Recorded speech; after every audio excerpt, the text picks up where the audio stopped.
안녕하십니까. 장세일 대표의 북한 통신입니다. 아주 따끈따끈한 북한 소식들을 전해주고 계시죠. 금강마을 펜션 대표로 활동하고 계십니다. 대표님 안녕하세요. 예, 안녕하세요. 장사 잘 돼요? 예, 좀 내용을 많이 해섭사하고 이제 여러 번 얘기를 했는데 그래도 손님들이 범철 맞으면서 좀 늘고 있습니다. 제가 저번에 가보니까 아주 시설이 깨끗하고 또 뭐 여러 가지 좋더라고요. 그 옆에 또 뭐 카페도 아주 많이 카페가 고급 많이 카페가 됐어요. 많이 들어섰던데요. 그렇죠.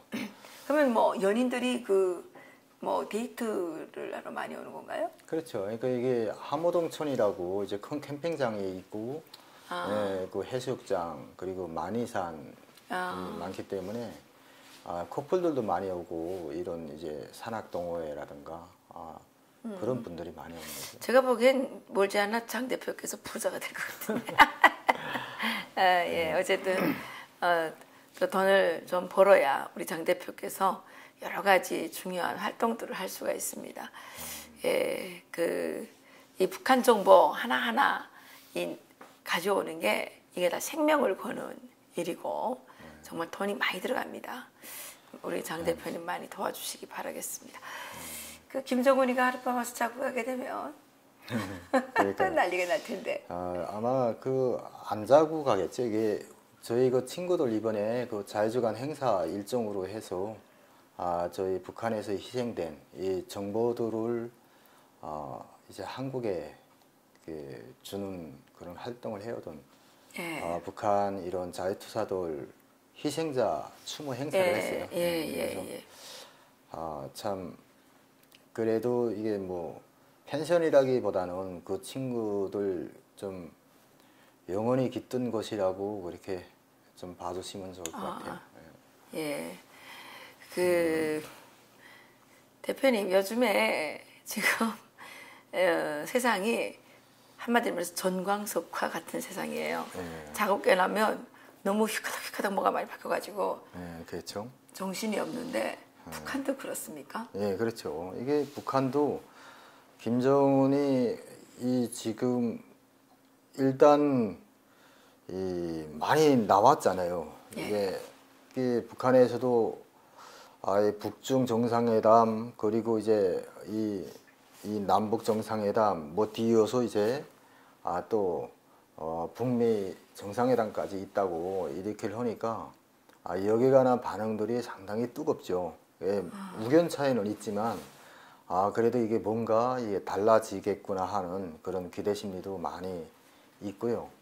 근데 가장 이제 좀 이런 정보가 이게 어떻게 이게 가능할까 해서 제가 복수를 확인을 했는데 평북도에 있는 친구하고 이제 한경도에 있는 친구를 통해서 이제 복수를 확인된 거니까 정확한 거고요.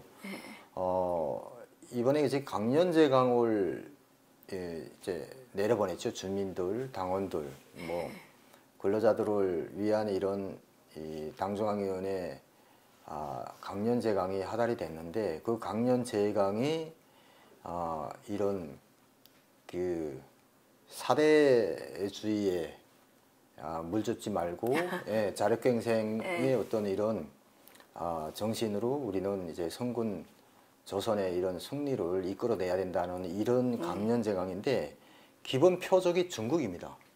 그러니까 이게 사실 그래요? 그러니까 말이 안 맞는데. 그렇죠. 전 잘 안 맞죠. 그래서 제가 이게 왜 이런 제강을 강연을 이렇게 했을까?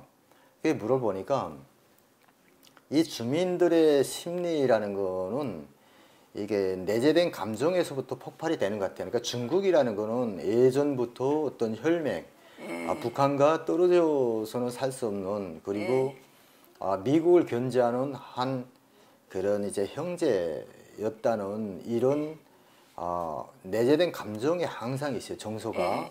그런데 김정은이 파격적으로 가서 시진핑을 만난 거예요. 뭐 어제도 이제 2차로 만났는데 1차로 만나고 북한에서는 만세를 부른 거죠. 주민들이. 이제는 미국의 어떤 고리밥살, 그러니까 공화국에 대한 제재 거리를 결국은 이제 뚫었구나. 김정은이 결국 뚫었구나. 이제 시진핑하고 그 만났다는 것 자체에 의해서 북한 주민들의 기대는 확 올라간 거죠. 그러니까 제일 힘들었던 게 북한이 일단 대북 제재, 미국의 대북 제재에 중국이 동참하면서 일어난 거지 않습니까? 그러니까 이게 벌써 중국 정상하고 만났다는 거는 일방적으로 자기가 만나고 싶어서가 아니라 서로 뜻이 통했기 때문에 사인이 돼야 만나니까 분명히 미국의 어떤 대조선 정책에 두 국가 간에 뭔가 있다.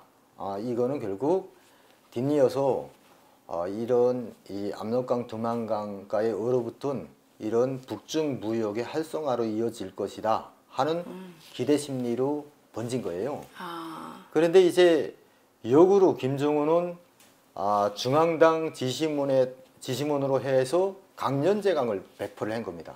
그러니까 당원들, 근로자들 전체 그 이제 주민들에 한한 이런 강연제강을 배달을 했는데 강연제강 내용도 이제 그 사대주의에 기대지 말고 자력갱생의 혁명정신으로 성군 조선의 승리를 이룩하자는 그런 내용입니다.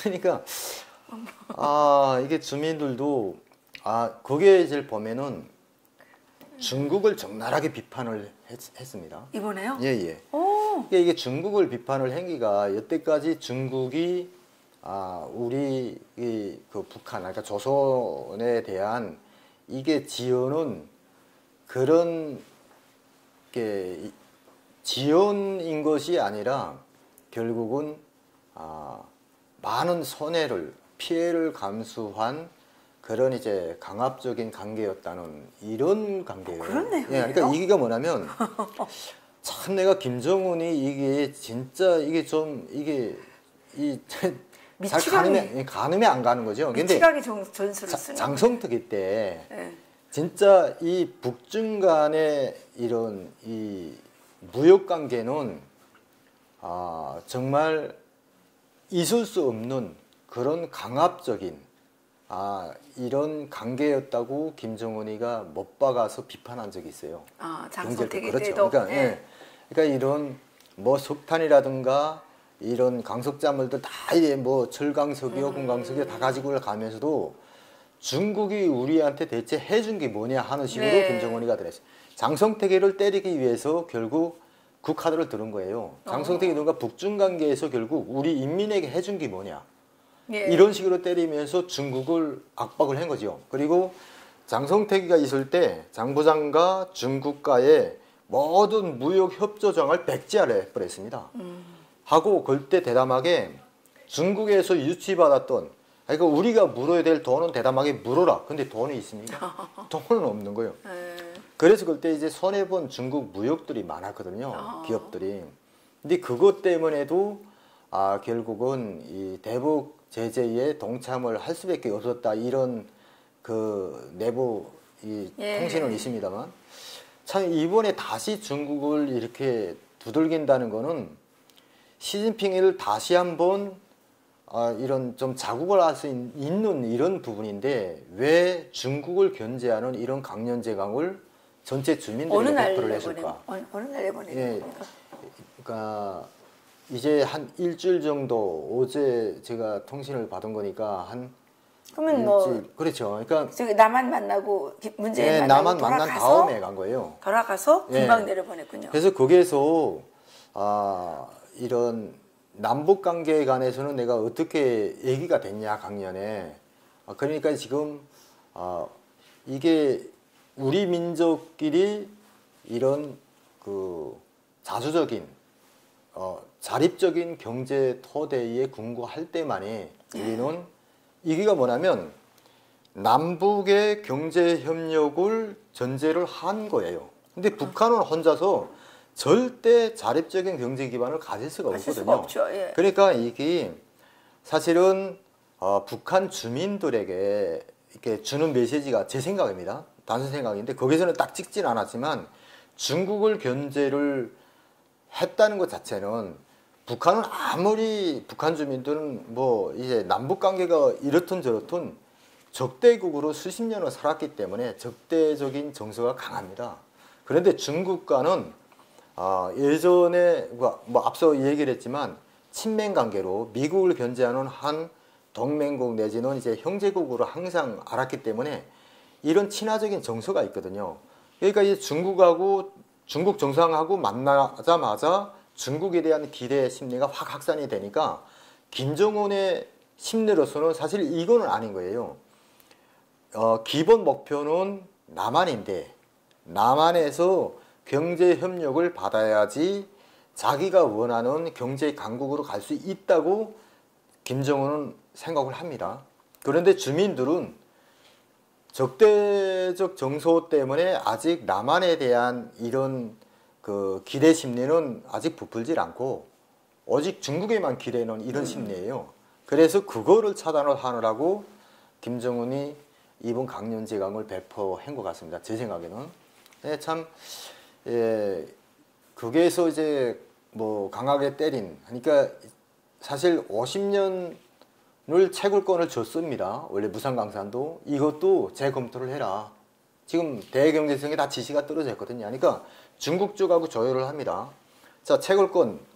사실 그런 그 제한이 될 수밖에 없는 상황은, 자, 50년 기간만큼은 채굴권을 가져가는 조건에서 무상강산에 대한 모든 건자재 내지는 연료 공급을 전적으로 한다 했던 이 기존의 협약 내용을 완전 폐기를 하고 중국이 일단 제재를 했었잖아요.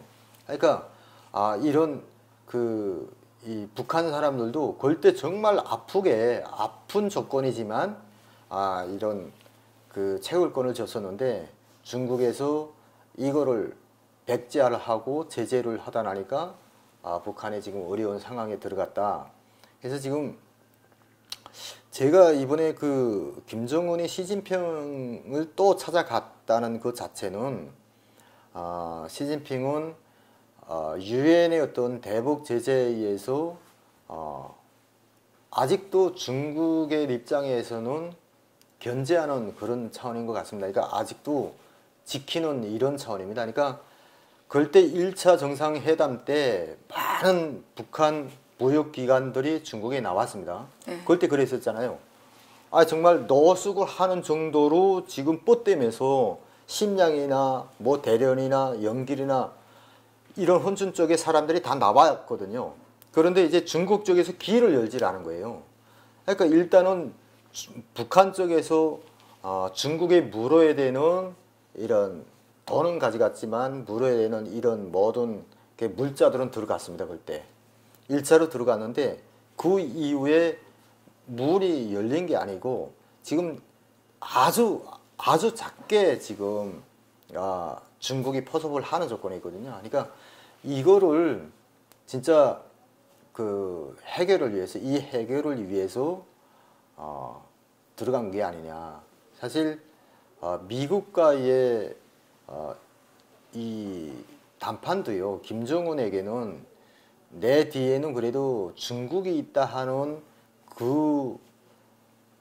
그게 무기가 될 수가 있어요. 근데 지금 현 상황에서는 북한 내부 사정이 상당히 어려운데 중국 쪽에서도 1차 정상을 했지만 뭐 여는 자세가 아니고 하니까 도와줄 수가 없나 보네요. 예, 그런 것 같아요. 그러니까 지금 트럼프가 중국을 지고 있지 않습니까? 일단 중국에서 북한의 길을 열면은 중국이 더 뭐 지금 뭐 무역으로 해서 손해보는 그 이상의 몇십 배의 손해를 감수를 해야 되니까 중국 쪽도 조심스럽게 지금 접근을 하겠다는 거겠죠. 네. 그러니까 지금 안 풀린 상황이에요. 그래서 그것 때문에 가지 않았을까. 어쨌든 김정은은 지금 북한 주민들에게 중국에 대한 기대 심리를 가지지 못하도록 강연을 했군요. 그렇죠. 네. 그래서 여기에 깔려 있는 이 좀 우도를 우리가 좀 잘 읽어야 되는데 사실 그러니까 지금 내적으로는 김정은의 심리가 네. 중국에 대해서 불편하다는 얘기죠. 그렇죠.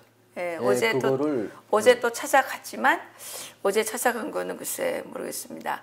그 오늘 시진핑이 아마도 일본에 가서 예. 한중일 정상회담을 할 건데 지금 이걸 좀 봐야 되지 않을까 싶어요. 저기 문재인이가 한일 회담을 통해서 아베 총리에게 김정은을 자꾸 만나라고 부추기고 있는데 여기에 대한 어떤 그 시진핑의 도움을 얻고자 만났을 그렇죠. 수도 있고요. 어쨌든 분명한 거는 김정은이가 돈이 필요하다는 사실인 그렇죠. 것 같습니다. 네. 참 내가 이게 김정은이 이게 도박 이게 정말 뛰어난 도박 프로라는 생각이 왜 드는가 하면 일단은 시진핑은 이게 북중구역이라는 게 거의 사천리가 이게 국경 연선이잖아요. 이거 중국의 눈과 귀가 거기는 다 뚫려 있다고 봐도 과언은 아닙니다. 전체 주민에 한한 이런 강연 제강을 이 전국에 배포를 했다는 것은 시진핑을 만나기 전에 시진핑이한테 뭔가 메시지를 보내고자 한 거예요. 이게 뭐냐면 자 일주일 전에 이 강연 제강을 배포를 해서 다음은 중국 정보국은 북한에서 우리 중국에 대한 이런 비판적인 강연 제강을 하다를 했다. 통보를 했다. 시진핑이 봤을 거 아닙니까? 그런데 만났어요. 다음에는 시진핑이하고 상당히 어쨌든 껄끄러운 대화가 있어줄 건데 그래도 김정은은 먼저 던지고 간 거예요. 나는 중국을 북한 인민은 그리고 나 자신도 절대 안 믿는다. 그러면서 또 간 거잖아요, 지금. 이게 참 수수께끼인 거예요. 그러니까 이게 시진핑한테도 자, 우리한테 너희 보이려면 진짜 친맹국으로서 혈맹국이라는 이 진실성을 제대로 보여라. 이런 압박인 거예요. 사전에 중국에 대한 이런 사대매국을 하지 말라고 당원들과 근로자들에게 몽땅 배포를 하고 재논 수장으로 간 거예요. 그러면은 시진핑한테도 자, 우리는 이제는 이 길이 열렸다. 남한과의 길도 열렸고 미국과의 정상회담도 앞두고 있는데 당신네가 이렇게 길을 이렇게 정말 이 관계 개선에 이렇게 정말 소극적으로 나서면은 우리는 다른 데로 할 수밖에 없다 하는 메시지이지 않을까 제 생각에는. 예, 지금 어쨌든 김정은의 위험한 줄타기 고개가 시작된 그렇죠. 거죠. 예. 그 미국 정상회담을 앞두고 있는 상황에서 지금 미국에 강력히 반발하는 또 보도를 했습니다. 예. 그리고 중국의 시진핑을 만나기 전에는 전 국민을 상대로 중국에 대해서 비난을 하고 북한 주민들이 중국에 대한 그 나쁜 감정을 가지도록 그렇죠. 강연 자료를 배포하고 또 시진핑을 만나러 갔습니다. 예, 위험한 유능한 도박사인지 아니면 뭐 또라이인지 아니 이게 분간이 잘 되지 않습니다. 예. 예. 다른 소식은 없으신가요? 예, 지금 이게 남북 관계 개선으로 지금 많은 국민들이 상당히 평화 통일에 대한 그리고 뭐 한반도 비핵화와 더불어 이 어떤 통일에 대한 이런 이 정말 정서 이게 좀 많이 갔는데 정서를 가지고 있는데 저는 이게 북한에서는 완전 칼을 뺐다 이겁니다. 그러니까 남한과의 접속하는 대부분이 저희 탈북민들 가족입니다. 그러니까 탈북민들과 연계됐던 가족, 뭐 친지 그리고 뭐 이 동료들 이런 사람들이 국경 연선에서 저희들과 연결을 해서 성금도 하고 그리고 정보 교환도 하고 이랬었잖아요. 그런데 예전에 제가 이 예란 TV에서 보이브에서 이 보안성 포고문이 떨어지면서 더불어 이제 국가안전보위부는 적선 이 남한과 이 연계되어 있는 이런 적선 네트워크를 청산을 한다 하는 그런 충성 경쟁을 동시에 벌린다는 얘기를 했었어요. 그래서 그때 국경연선에서 전화 연계를 하던 그런 70여 명의 이런 통신원들을 다 그 체포 구금을 했다는 얘기를 했었는데, 참 이번에 또 들은 소식에 의하면은 예전에는 군 보위부, 구역 보위부 내에서 처리가 됐습니다. 이게 뭐냐면 한경북도 무산이라든가 해산이라든가 이런 데를 가면은 시 보위부, 구역 보위부, 군 보위부 이런 데가 있죠. 그러니까 이 군 보위부에서는 위에 사인을 받아서 처리를 합니다. 이런 사람들이 이렇게 해서 전화 통화를 뭐 했다 해서 불법 이 핸드폰 소지자들에 대한 처리 사항을 보고드립니다 해서 도로부터 해서 중앙 비준을 받아서 자체 내로 처리를 했어요. 그러니까 이게 국가안전보위부의 구성을 놓고 보면은 구역보위부, 군보위부는 정치범 수용소 내지는 간첩으로 최종 때릴 수 있는 그런 입법기관이 없습니다. 그러니까 이게 도보위부쯤 돼야, 도보위부에는 일단 반탐초, 예심초가 있습니다. 그래서 이게 도보위부에 중앙국가안전보위부 검사부가 있거든요. 그러니까 검사부 사람들이 도보위부 예심초에 내려와서 예심 자료를 검토를 하고 국가안전보위부 63조, 이게 반국가 범죄입니다. 그러니까 이게 그 국가 반역죄입니다. 국가 반역자에 의해서 정치범 수용소로 보내든가 아니면은 사형 이렇게 그 처리를 하는데, 지금 군 보위부, 구역 보위부 이런 국경 연선에 있던 지방 보위부에 체포되어 있던 적선 연계자들, 그러니까 이게 불법 핸드폰 소지자들을 몽땅 도보위부로 압송이 된 거예요. 그건 그만큼 이 사람들의 범죄 행위가 가볍지 않고 무조건 엄하게 때리라는 지시문이 있은 겁니다. 그래서 이 사람들은 도보위부에 들어가서 예심초에 들어가면요 무조건 정치범 수용소 아니면은 사형입니다. 가장 이제 이 엄한 처벌 대상으로 되는 거죠.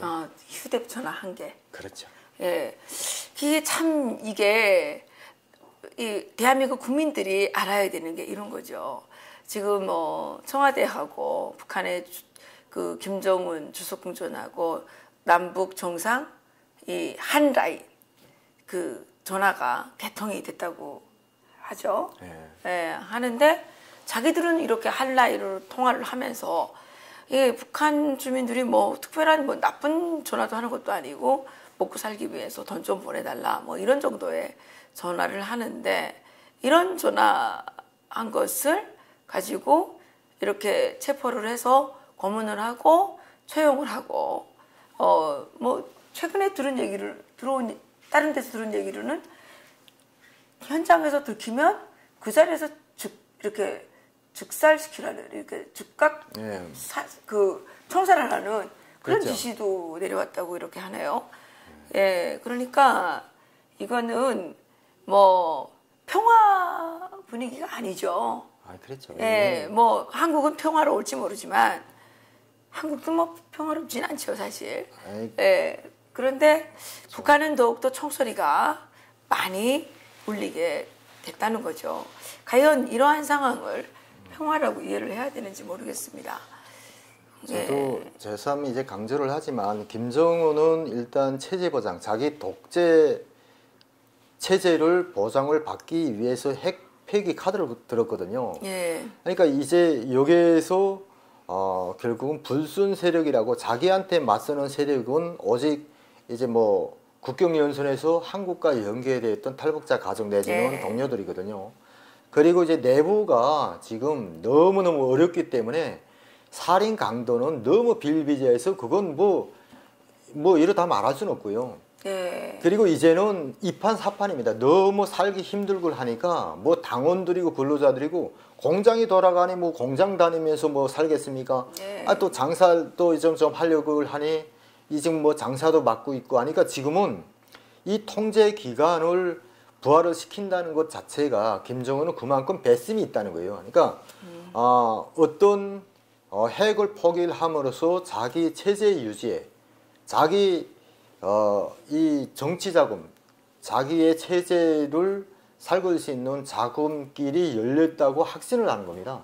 그렇기 때문에 이제는 비사회 결국 이런 반독재 체제라든가 그거를 뭐 내재하고 있는 모든 이런 구성들은 다 사전에 지금 여절시키는 거예요. 그러면 지금 미국하고 북한과의 이제 정상회담은 거의 받아들일 자세가 안 돼 있네요. 아유, 받아들인다고 해도 실제 자기 체제 수호에 따른 그 국위만 없으면은 김정은은 미국과 마주 앉을 필요가 없는 거예요. 그러니까. 사실은 이게 내적으로 우리가 항상 강조를 하는 게 자유민주주의 체계와 북한의 독재 체제는 융합이 될래야 될 수 없는 거잖아요. 없는 거죠. 그럼요. 네, 근데 이제 김정은은 그래, 내가 이제 다 만들어난 핵을 포기할 테니까 내 독재를 너희 아예 인정을 하고 그리고 돈 대라 이거잖아요. 완전 그러니까. 강도적인 강도죠. 이런 네, 해법인데 그렇죠. 여기에 지금 우리가 잘 대처를 해야 되는 거죠. 네.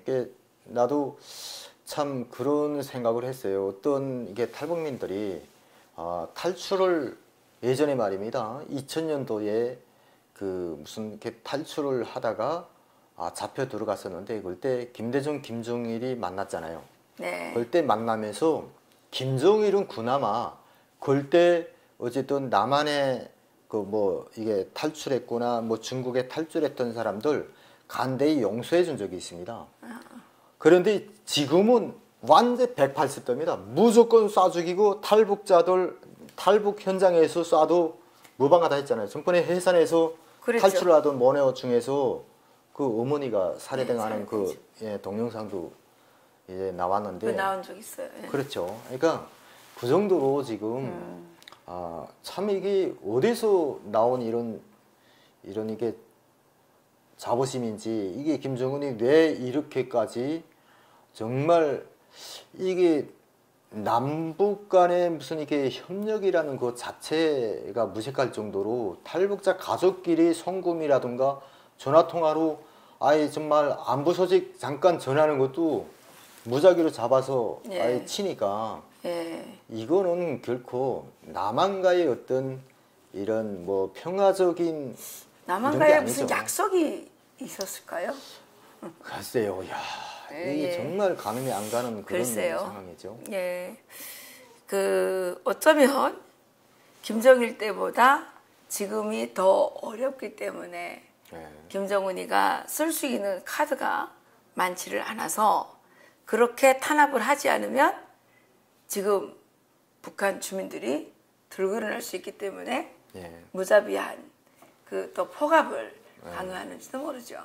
그런 생각이 듭니다. 저도 북한을 이제 북한 내부가 정말 안 좋아요. 글쎄 그렇다면서요. 뭐 이제는 이판사판하고 막 그저 진짜 그 저녁의 강도들도요. 이게 막 그 소리치면서 이 안전은 숨찰 때들도 무사해서 달아날 정도로. 그렇군요. 그 정도로 그러니까 지금 강도가 국가 공권력이 그렇죠. 완전 마비됐다는 거군요. 다른 소식은 없으시죠? 다음에 다음에 할게요. 오늘 다 하면 또 다음에 그렇진 않습니다.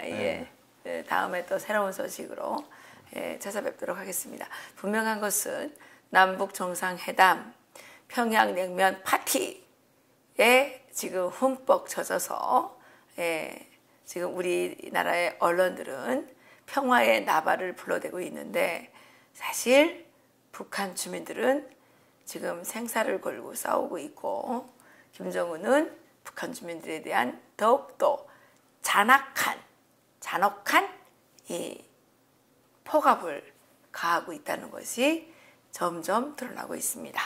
그리고 어제 시진핑과 40일 만에 2차 또 뭐 만남을 가졌지만 김정은은 시진핑을 만나기 전에 북한 주민들에게 중국에 대한 사대주의를 버려라 이렇게 이제 그렇죠. 악담을 퍼붓고 같다는 사실, 이것이 무엇인지 우리 애청자들께서 스스로 판단해 보시기 바라겠습니다. 오늘 여기서 마치겠습니다. 감사합니다.